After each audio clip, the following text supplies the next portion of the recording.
بسم اللہ الرحمن الرحیم۔ مفید الطالبین کا دوسرا باب ہے فی الحکایات والنقلیات، سبق نمبر 40 میں خوش آمدید۔ آج کے سبق کے اندر ہم اندھا اور جانور فروش کا واقعہ پڑھیں گے۔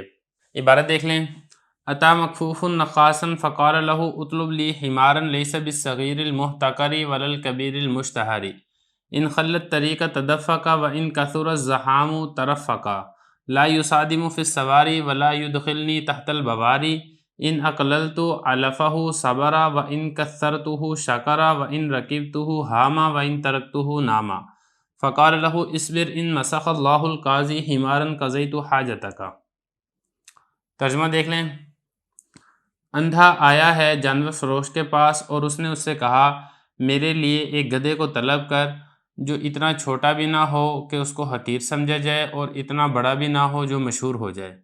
اگر وہ راستے کو خالی پائے تو وہ کود پڑے اور اگر رش زیادہ ہو تو وہ نرمی سے چلے۔ مجھے ٹکر نہ کروا دے ستونوں میں اور مجھے داخل نہ کر دے مہلکات میں۔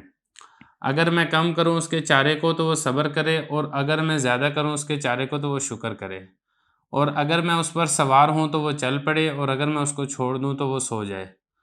تو جانور فروش نے کہا اس سے آپ صبر کریں، اگر اللہ نے قاضی کو مسخ کر دیا گدھے میں تو میں آپ کی ضرورت پوری کر دوں گا۔ عبارت ہو گئی ہے، ترجمہ ہو گیا ہے۔ اب چلتے ہیں، اس میں کچھ الفاظ ہیں اس کے بارے میں لغوی صرفی تحقیق وہ سمجھ لیتے ہیں، پھر اس کے بعد انشاءاللہ پوری حکایت کا خلاصہ ہم سمجھیں گے۔ عطایاتی اتیان اس کا مطلب ہوتا ہے آنا، مکفوف یہ کف یا کفو سے ہے، کف کہتے ہیں روکنے کو، تو اسی سے اسم مفعول کا صیغہ ہے مکفوف جس سے روک دی گئی، مطلب یہ کہ جس سے بصارت روک دی گئی ہو، مراد یہ کہ اندھا۔ نخاس یہ کہتے ہیں جانور بیچنے والے اور غلام بیچنے والے کو، اور طلب یطلب اس کا مطلب ہوتا ہے طلب کرنا، اسی سے امر کا صیغہ ہے۔ حمار گدھے کو کہتے ہیں، صغیر چھوٹا۔ المحتقر یہ اسم مفعول کا صیغہ ہے احتقار سے، احتقار حقارت سے ہے، حقیر سے، جس کو حقیر سمجھا جاتا ہو، یعنی ایسا نہ ہو جس کو حقیر سمجھا جاتا ہو۔ اور اسی طریقے سے کبیر بڑے کو کہتے ہیں المشتہر، یہ بھی اسم مفعول کا صیغہ ہے اشتہار باب افتعال سے، مراد یہ کہ جو اتنا بھی بڑا نہ ہو کہ جہاں پر جائے وہ مشہور ہو جائے، ہر ایک اس کو دیکھنے کے لیے آ جائے۔ ان خلا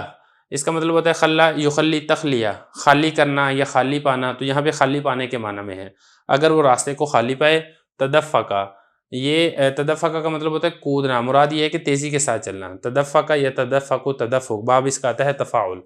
اور آگے دیکھیں کثر یکثر اس کا مطلب ہوتا ہے زیادہ ہونا، زحام یہ کہتے ہیں رش کو، ترفقہ یہ رفق سے ہے، رفق کہتے ہیں نرمی کو، ترفقہ یہ ترفق ترفقاً، باب اس کا آتا ہے تفاعل، مراد ہوتا ہے نرمی کے ساتھ چلنا۔ لا یصادم، صادم یصادم مراد یہ ہے کہ ٹکر کر دینا، کسی کے ساتھ ٹکرا دینا، تو مجھے ٹکرا نہ دے۔ اور سواری ساریت ان کی جمع ہے، ساریہ کہتے ہیں ستونوں کو، یعنی اتنا تیز نہ چلے کہ مجھے ستونوں کے اندر ٹکرا دے۔ اور ادخل یدخل ادخال اس کا مطلب ہوتا ہے داخل کرنا، باب اس کا افعال ہے، مجھے داخل نہ کر دے تحت البواری، بواری یہ باریت ان کی جمع ہے، اس کا ترجمہ تو لغوی ہوتا ہے چٹائی، لیکن یہاں پہ ہے ہلاک کرنے والی چیزیں، مطلب یہ ہے کہ مجھے مہلکات کے اندر داخل نہ کر دے، ایسی چیزوں کے اندر مجھے نہ لے جائے کہ جس کے ساتھ میں لگ کے میں ہلاک ہو جاؤں۔ ان اقللتو افعال سے ہے، اقل یقل اقلال، باب افعال سے واحد متکلم کا صیغہ فعل ماضی کا کم کرنا، علف کہتے ہیں چارے کو، صبر یصبر صبر کرنا، اور کثرتو کثر یکثر تکثیر زیادہ کرنا، اور شکر اس کا مطلب ہے شکر کرنا، رکیب یرکب اس کا مطلب ہوتا ہے سوار ہونا، ہام یہیم اس کا مطلب یہاں پر ہے چلنا، تو وہ چل پڑے۔ اور اس کے بعد ترک یترک اس کا مطلب ہوتا ہے چھوڑنا، نام یا نام سونا، صبر یصبر اصبر صبر کریں آپ، مسخ یمسخ اس کا مطلب ہوتا ہے مسخ کرنا مٹا دینا، اور قضاء یقضی اس کا مطلب ہے پورا کرنا، حاجت یہ کہتے ہیں ضرورت کو۔ تو بہرحال یہ لغوی صرفی تحقیق ہو گئی ہے۔ اب یہ جو حکایت ہے اب اس کا خلاصہ سمجھ لیں، پھر جو اس سے ہمیں سبق حاصل ہوتا ہے ہم اس کے بارے میں تھوڑا سا دیکھ لیں گے، پھر انشاءاللہ اس کی ترکیب کرتے ہیں۔ تو دیکھیں یہ جو واقعہ ذکر کیا گیا وہ یہ ہے کہ ایک اندھا آیا تھا ایک جانور بیچنے والے شخص کے پاس، اور اسے کہا کہ مجھے ایک گدھا چاہیے، اور گدھا مجھے کیا چاہیے، اس کی کچھ خصوصیات ذکر کی ہیں کہ دیکھیں گدھا، وہ پہلا نمبر پہ تو یہ کہا کہ گدھا زیادہ چھوٹا نہیں ہونا چاہیے، اتنا چھوٹا کہ جو کوئی اس کو دیکھے اس کو حقیر سمجھے، ایسا نہ ہو، اور بہت زیادہ بڑا بھی نہ ہو کہ جہاں پر جائے ہر طرف لوگوں کی نظریں اس کی طرف اٹھنا شروع ہو جائیں، ایسا گدھا نہیں ہونا چاہیے، مطلب درمیانے سائز کا گدھا یہ ہونا چاہیے، ایک بات۔ اور دوسری بات اس میں یہ ہے کہ اس کے اندر ایک صفت یہ بھی ہونی چاہیے کہ اگر اس کو راستہ خالی ملے تو سپیڈ کے ساتھ چلے، اور اگر رش زیادہ ہو تو بڑی آرام کے ساتھ نرمی کے ساتھ چلے، تو ایک اس کے اندر کوالٹی یہ ہونی چاہیے۔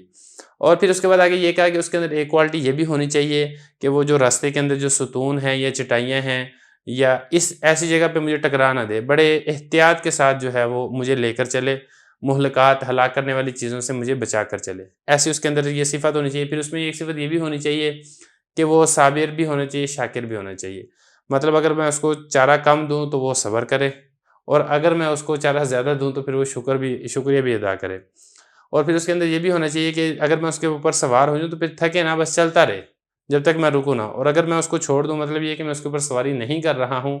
تو پھر وہ سو جائے، مطلب مجھے بعد میں ادھر ادھر پریشان نہ کرے۔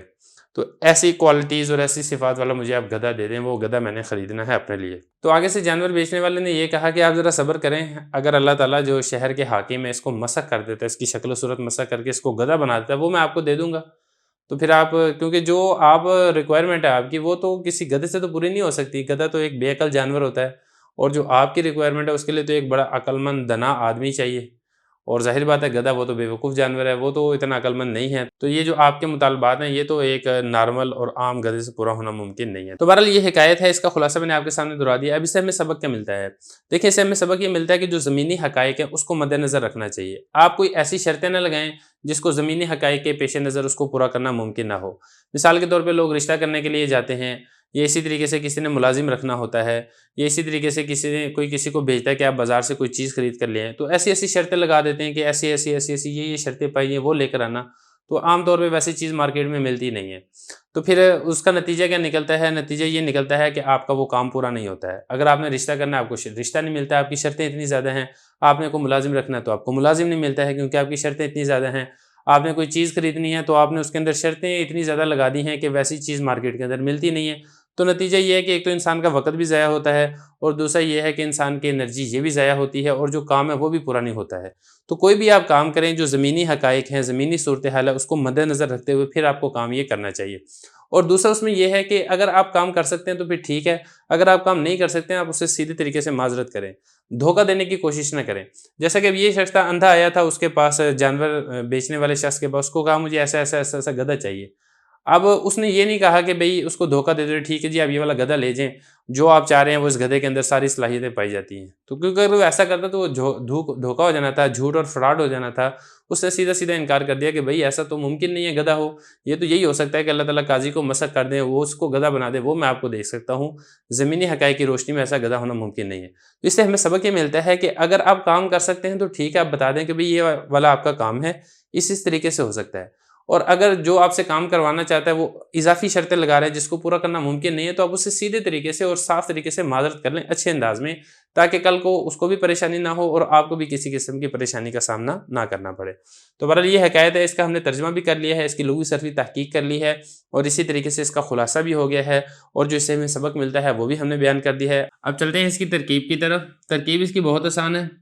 عطا یہ فعل ہے، مکفوفن یہ اس کا فاعل ہے، اور نخاسن یہ بنے گا اس کے لیے مفعول۔ فعل فاعل مفعول مل کر جملہ فعلیہ خبریہ ہوگا۔ فا تعقیبیہ، کالا یہ فعل ہے، اس میں ہوا ضمیر فاعل ہے، لہو جار مجرور مل کر اس کالا فعل کے متعلق ہے، کالا فعل فاعل متعلق مل کر جملہ فعلیہ خبریہ ہو کر یہ قول ہے، اور اس کے بعد یہ جو آگے والا ہے،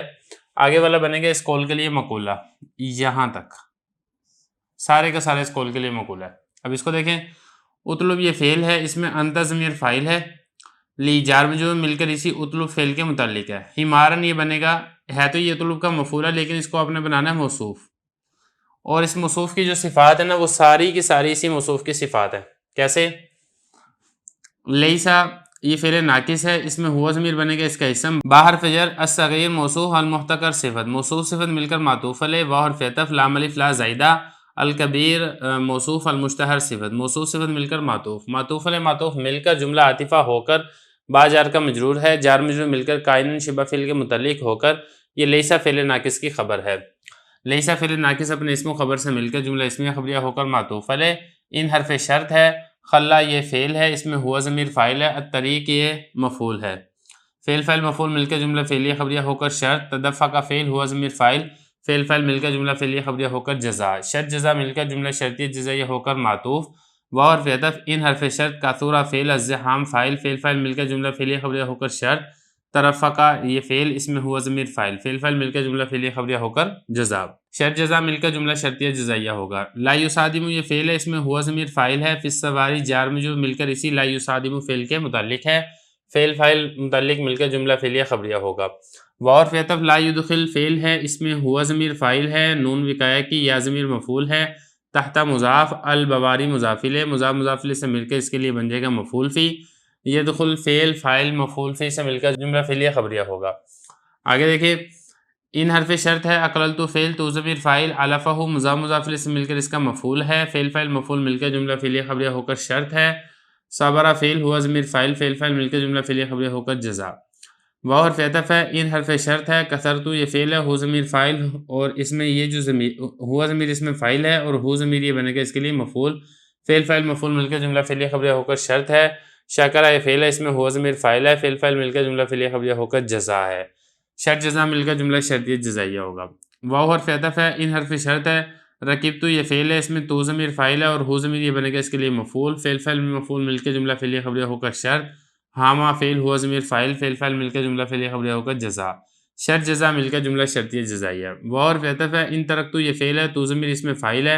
ہو ضمیر مفعول ہے، فعل فاعل مفعول مل کے جملہ فعلیہ خبریہ ہو کر شرط، اور نامہ فعل ہوا ضمیر فاعل، فعل فاعل مل کے جملہ فعلیہ خبریہ ہو کر جزا، شرط اپنی جزا سے مل کر جملہ شرطیہ جزائیہ۔ باقی اس میں جو واو آ رہا ہے حرف عطف بنے گا تو معطوف علی معطوف سے مل کر یہ پھر آپ سارے کا سارا آپ اس کو کر دیں یہاں پہ حمارن موصوف کی صفت، موصوف اپنی صفت سے مل کر پھر یہ اتلو فعل کے لیے بن جائے گا مفعول، اتلو فعل فاعل مفعول متعلق مل کر جملہ فعلیہ خبریہ ہو کر یہ جو قال لہو قول تھا اس قول کے لیے بن جائے گا جزا۔ آگے چلیں، فا تاکیبیہ قال یہ فعل ہے، اس میں ہوا ضمیر بنے گا فاعل، لہو جار مجرور مل کر اس کے لیے اس کے متعلق ہوگا، اس کا جو فاعل ہے نا وہ خاص ہے، فعل فاعل مفعول متعلق مل کر جملہ فعلیہ خبریہ ہو کر یہ قول ہے، اور اس قول کے لیے مقول ہے، یہ سارے کا سارا آگے والا ہے، اس میں یہ فعل ہے، ان انت ضمیر اس کے لیے بنے گا فاعل، فعل فاعل مل کر جملہ فعلیہ انشائیہ ہوگا، ان حرف شرط ہے، ماسخہ یہ فعل ہے، لفظ اللہ اس کا فاعل ہے، القاضی یہ بنے گا مفعول اول، اور حمارن یہ بنے گا مفعول ثانی، تو ماسخہ فعل اپنے فاعل اور دونوں مفعولوں سے مل کر جملہ فعلیہ خبریہ ہو کر شرط، قضیت فعل اس میں تو ضمیر فاعل، حاجت مضاف، کاف ضمیر مضاف الیہ، مضاف مضاف الیہ سے مل کر اس قضیتو کے لیے بن جائے گا مفعول، قضیتو فعل فاعل مفعول مل کر جملہ فعلیہ خبریہ ہو کر جزا، شرط اپنی جزا سے مل کر جملہ شرطیہ جزائیہ ہو کر یہ جو پیچھے قول بنا تھا اس قول کے لیے مقولہ ثانی بن جائے گا، تو قول اپنے مقولہ سے مل کر جملہ قولیہ ہوگا۔